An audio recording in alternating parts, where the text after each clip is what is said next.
What's up fam, my name is Tech and welcome to my Mass Effect 3 multiplayer guide for the Geth Engineer. In this video, I intend to document my research on the class and hopefully spread awareness that people are still playing this game. This class can be built to put out solid damage or strong support.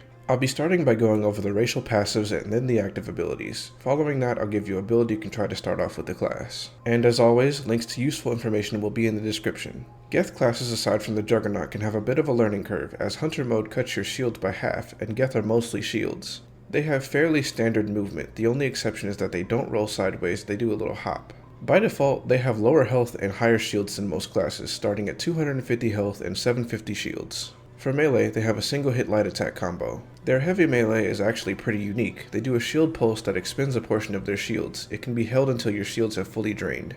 The heavy melee is actually faster than your light melee, so using a heavy is probably better in most cases. And finally, it's two passive trees. They come with a few extra perks than the base human classes. Networked AI gives a bonus to Geth weapons that stacks additively with the regular weapon damage bonus. This means that if you use a Geth weapon and you max out weapon damage, you'll have a higher bonus than with Alliance training.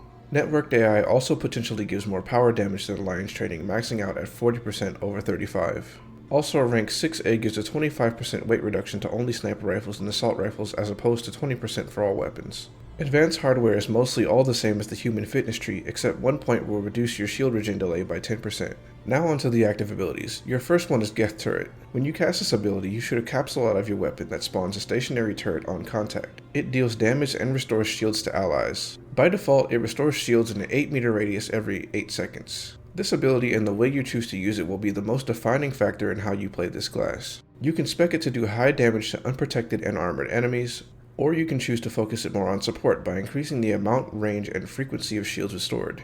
In my experience, the best choice is to go full damage or full support with this ability. Full damage will give you fairly solid damage and the ability to prime targets for fire explosions with flamethrower.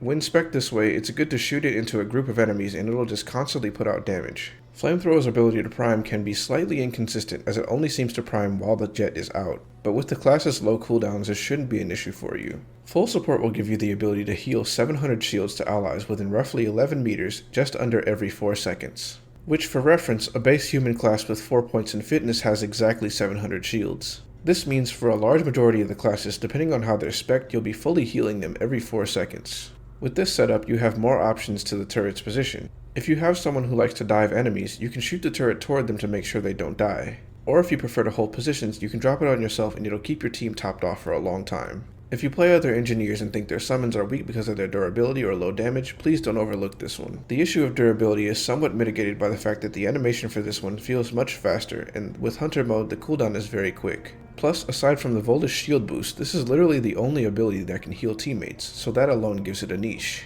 Moving on to your second ability, Hunter Mode. This one is shared among the regular Geth classes and it's a toggled passive. It gives you move speed, a general damage boost, weapon accuracy, and the ability to see through walls and smoke, all at the cost of 50% reduced shields.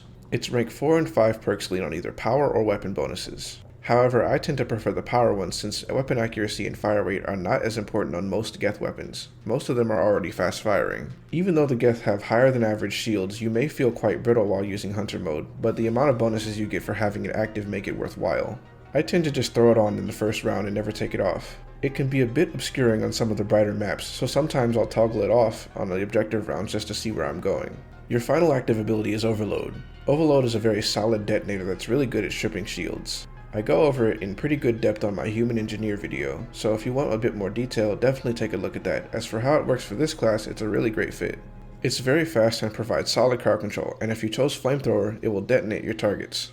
So how do you build the class? In my opinion, it doesn't have drastic variance in builds. The most deviation is how you choose to build Geth Turret. If you want to focus more on damage, take Shields and Damage, Armor Damage, and Flamethrower.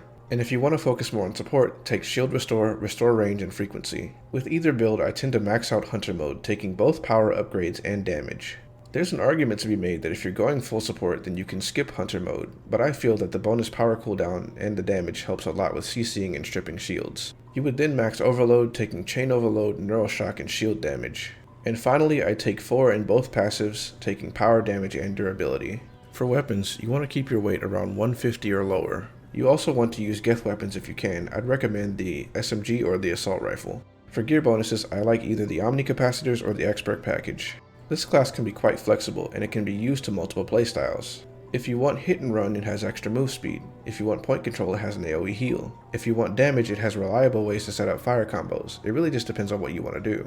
No matter what you choose to spec, definitely think about where you want your turret ahead of time. If you shoot it on a spawn point before the round starts, it will immediately start attacking enemies as soon as they spawn. You can then use overload to lock them down near the turret so it will live longer and deal more damage. If you're on your way to hold a specific point, or channel an objective, or even revive an ally, drop it there on your way. It will shield you as soon as you get there and keep you topped off while channeling.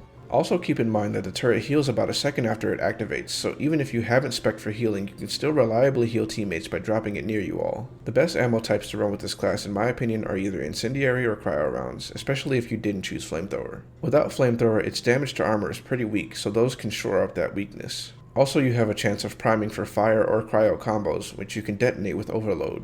I think this class is pretty solid against most factions if you're choosing flamethrower. With that being said, I think it's best against Geth followed by Cerberus. Most Geth have shielding, which means nothing to a Geth engineer, and they're also synthetic, so that means even if you didn't take flamethrower, overload will still be pretty effective. And the same holds true for Cerberus. Their shields and barriers are not very strong. And Atlas and turrets move slowly or not at all, giving you good value out of your turret. They also both count as synthetic and take extra damage from overload. The main enemy that might give you trouble here are Dragoons. The best classes to pair with this are other point holding specialists or a class that constantly expends shields, and if you're looking for one of those, please check out my guide on the Human Vanguard. And if you like this video, please drop a like so the YouTube algorithm lets other people know this game is still being played. And if you want to continue learning this game with me, I'll be making more of these guides in the future. Later fam.